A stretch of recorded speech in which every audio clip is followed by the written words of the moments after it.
ताज्या बातम्यांसाठी पाहत रहा तिचा सागर न्यूज। भारत माता की, भारत माता की, छत्रपती शिवाजी महाराज की, धर्मवीर छत्रपती संभाजी महाराज की, भारतरत्न डॉक्टर बाबासाहेब आंबेडकरांचा, हिंदवी स्वराज्याचे सरसंस्थापक छत्रपती शिवरायांच्या चरणी मानाचा मुजरा करतो।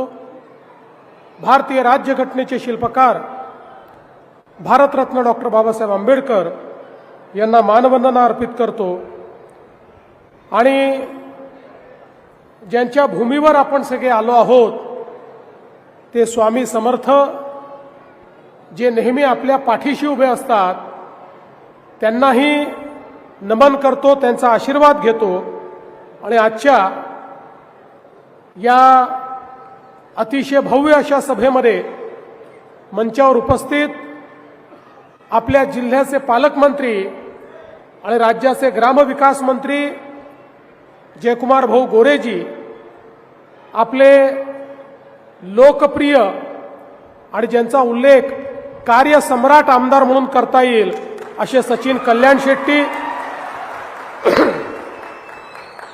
सन्माननीय राजन पाटीलजी, शशिकांत चौहान, माजी खासदार जय सिद्धेश्वर महास्वामीजी, शहाजी पवार, अक्कलकोट नगराध्यक्ष पदाचे आपले उमेदवार मिलन कल्याण शेट्टी, मेंदरगीच्या श्रीमती अंजली बाजारमठ आणि दुधनीचे श्री अतुल मेळकुंदे, या ठिकाणी उपस्थित नीलकंठ शिवाचार्य महाराज, अमोलराजे भोसले, श्री दिलीप सिद्धे, महेश बिराजदार, नन्नू कोरबू, प्रदीप पाटील, यशवंत धोंगडे, अविनाश मडीखांबे, महेश इंगळे, शिवशरण जोजन, मोतीराम राठोड, उत्तम गायकवाड, मंचावरील सर्व मान्यवर आणि या ठिकाणी मोठ्या संख्येने उपस्थित असलेल्या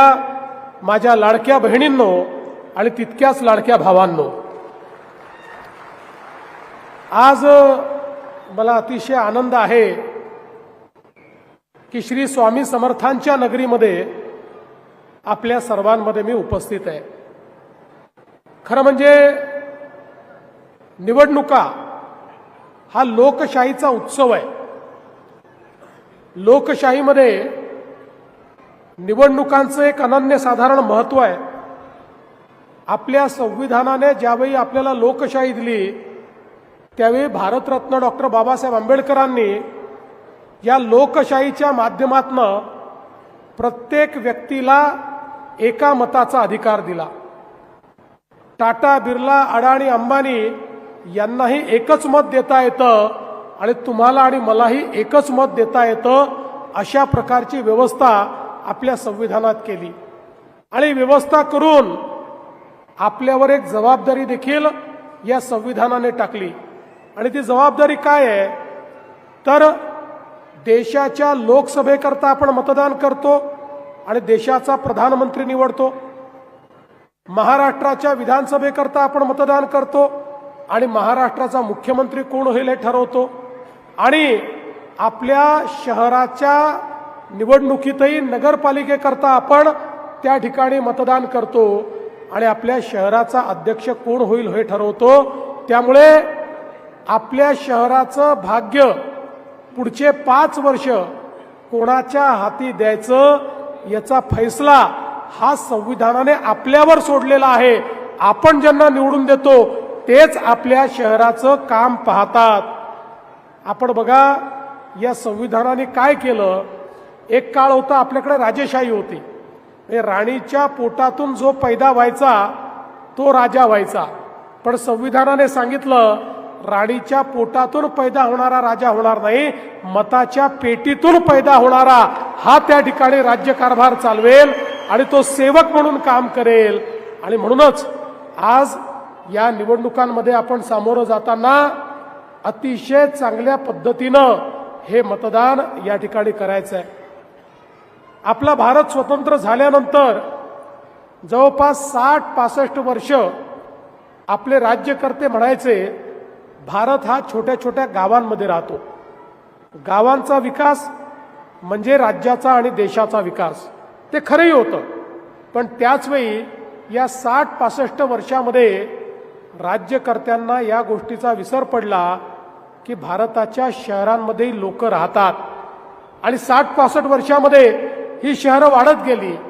अन्न वस्त्र निवारा शिक्षण आरोग्य रोजगार याच्या संधी करता गावातनं लोक शहराकडे येऊ लागली.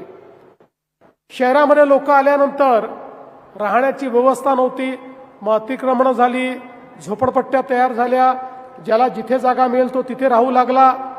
हळूहळू लोकसंख्या वाढल्यामुळे पिण्याच्या पाण्याचा प्रश्न निर्माण झाला. त्या ठिकाणी नाल्या निघाल्या, त्या नाल्यातनं मैला व्हायला लागला. त्याच्यामुळे रोगराई, डास, मच्छर, वास अशा अनेक गोष्टींचा सामना करावा लागला. तेच घाण पाणी आपल्या विहिरींमध्ये जायला लागलं, आपल्या नाल्यांमध्ये जायला लागलं, आपल्या तलावांमध्ये जायला लागलं, आपल्या नद्यांमध्ये जायला लागलं. आपले जलस्रोत प्रदूषित झाले. ठिकठिकाणी कचऱ्याचे ढीग जमा झाले. कारण वाढलेल्या लोकसंख्येकरता जे काही नियोजन करावं लागतं ते नियोजन आणि त्या नियोजनाकरता जो निधी लागतो तो निधी हा नगरपालिकांकडे नव्हता आणि राज्य सरकार आणि केंद्र सरकारच्या योजना देखील नव्हत्या. आणि म्हणून आपली शहरं ही अतिशय खराब, बकाल अशा पद्धतीची शहरं तयार झाली.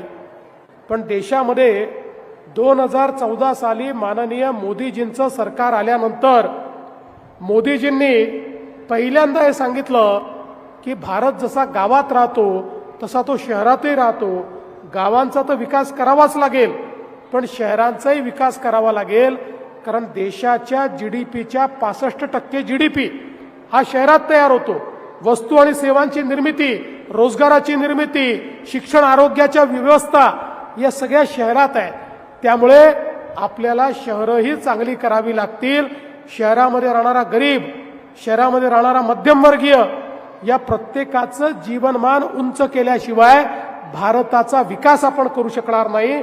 आणि म्हणून पहिल्यांदा देशाच्या इतिहासामध्ये माननीय मोदीजींनी लाखो कोटी रुपये हे शहर विकासांकरता स्मार्ट सिटीची योजना, अटल अमृत शहराची योजना, स्वच्छ भारत शहरांची योजना, प्रधानमंत्री आवास शहरी योजना अशा अनेक योजना सुरू केल्या. आणि शहरातलं जीवनमान बदललं पाहिजे याकरता मोठ्या प्रमाणात प्रयत्न सुरू केला. 2014 ते 19 आपलं सरकार होतं. त्या सरकारच्या काळामध्ये केंद्र सरकार आणि राज्य सरकार मिळून खूप मोठ्या प्रमाणात आपण निधी देणं सुरू केलं आणि त्यातनंही एक परिवर्तन करण्याचा प्रयत्न हा आपण त्या ठिकाणी सुरू केला. पण मला एक गोष्ट निश्चितपणे या ठिकाणी सांगायची आहे की जेव्हापासनं आपले सचिन कल्याण शेट्टी हे आपले आमदार झाले तेव्हापासनं मात्र अक्कलकोट असो, दुधनी असो, मेंदर्गी असो इथल्या विकास कामांना खूप मोठ्या प्रमाणात चालना मिळाली आणि मोठी कामं ही या ठिकाणी व्हायला लागली. आज आपण बघा महाराष्ट्राचा विचार केला, महाराष्ट्राची अर्धी जनता 6.5 कोटी लोक 40,000 गावांमध्ये राहतात आणि तेवढेच 6.5 कोटी लोक अक्कलकोट सारख्या 400 शहरांमध्ये राहतात. 40,000 गावांमध्ये अर्धे लोक आणि 400 शहरांमध्ये अर्धे लोक. या 400 शहरांमध्ये राहणाऱ्या लोकांच्या जीवनामध्ये आपल्याला परिवर्तन घडवायचं आहे. आणि म्हणूनच आपल्या सरकारने नुकताच 2 महिन्यापूर्वी एक चांगला निर्णय केला.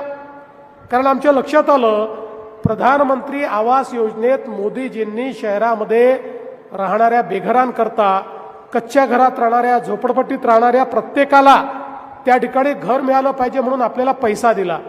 पण लक्षात आलं हा पैसा जरी मिळाला तरी लोकांना घर मिळत नाही.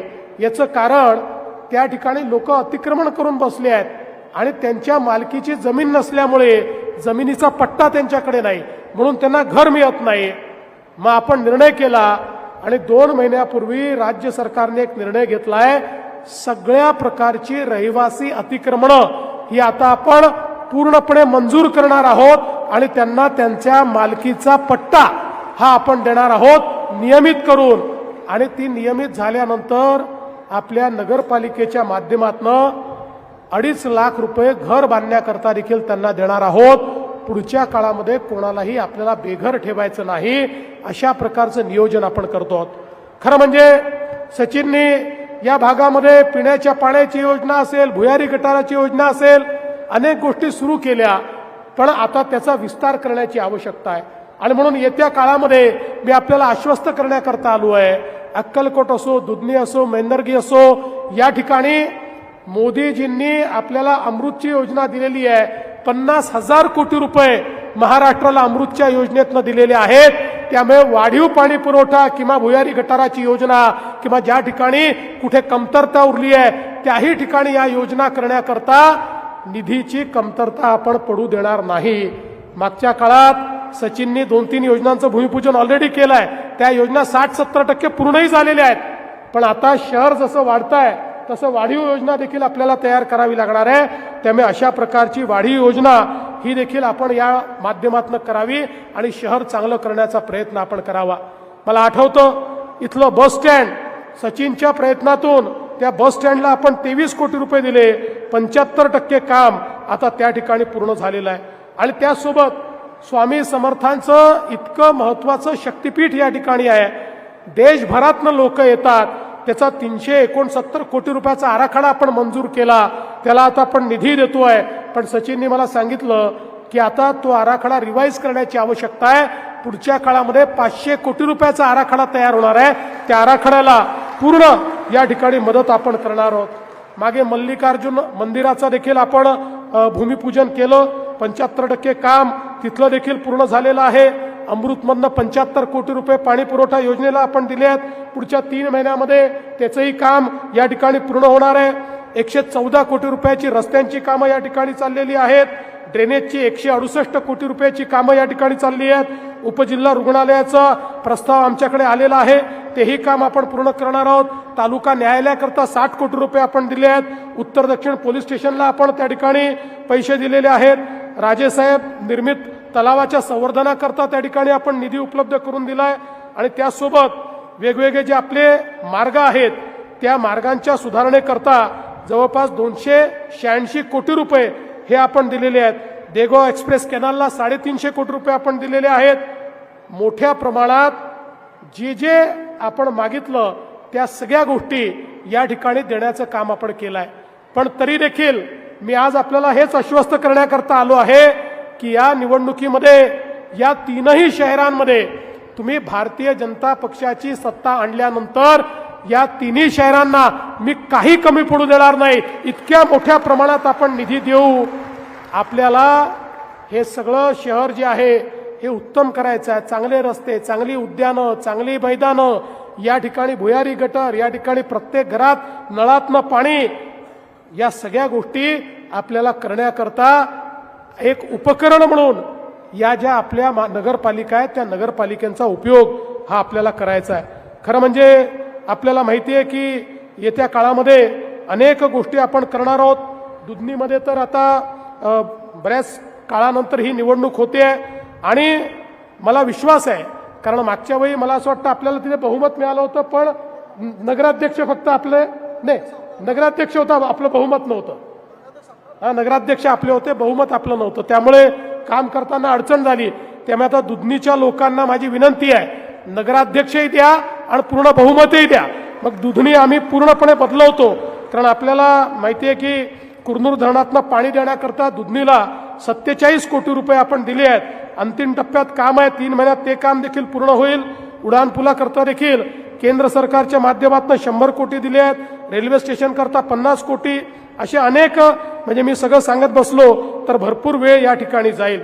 मैंदर्गीमध्ये पहिल्यांदाच आपण आपल्या चिन्हावर त्या ठिकाणी निवडणूक लढतो आहोत. आणि मला हे माहिती आहे की तसं मागच्या वेळेस लढलो होतो, याही वेळेस आपण लढतो आहोत. आणि जवळपास तिथेही पाणी पुरवठ्याकरता 27 कोटी रुपये हे आपण दिलेले आहेत. माझी आपल्या सर्वांना विनंती आहे की या निवडणुकीच्या निमित्ताने एक सकारात्मक अजेंडा घेऊन आम्ही आपल्यामध्ये आलो आहोत.